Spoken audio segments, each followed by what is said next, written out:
क्योंकि जो ectopic pregnancy होती है, जो बहुत ही ज़्यादा मोस्ट कॉमन होती है, ये आपकी ट्यूब में होती है, जिसको बोलते हैं फ्लोपियन ट्यूब। फ्लोपियन ट्यूब में जो 95% होती है, उसके बाद में ओवरी में होती है, देन अब्डोमेन में जो होती है देखी जाती है, अब 1% देखी जाती है।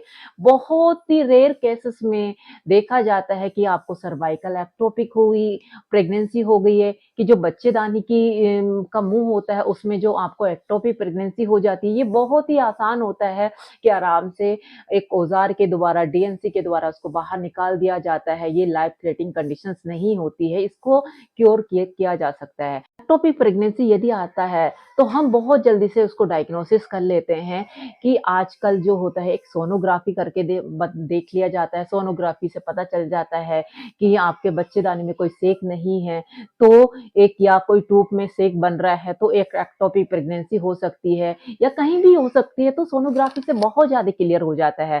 सेकंड थिंग क्या होता है, हम बीटा एसएचजी करा के देखते हैं, बीटा एसएचजी की वैल्यू देखते हैं, वो डबल हो जाती है। डबल तो सेम प्रेगनेंसी में भी होती है, बट प्रेगनेंसी में वो फोर्थ डे ट्रिपल हो जाती है, बट एक्टोपिक प्रेगनेंसी ट्रिप का वैल्यू जो होता है वो ट्रिपल ना होके सेम उतना ही रहता है, या 1 या 2 वैल्यू और ज़्यादा बढ़ जाती है।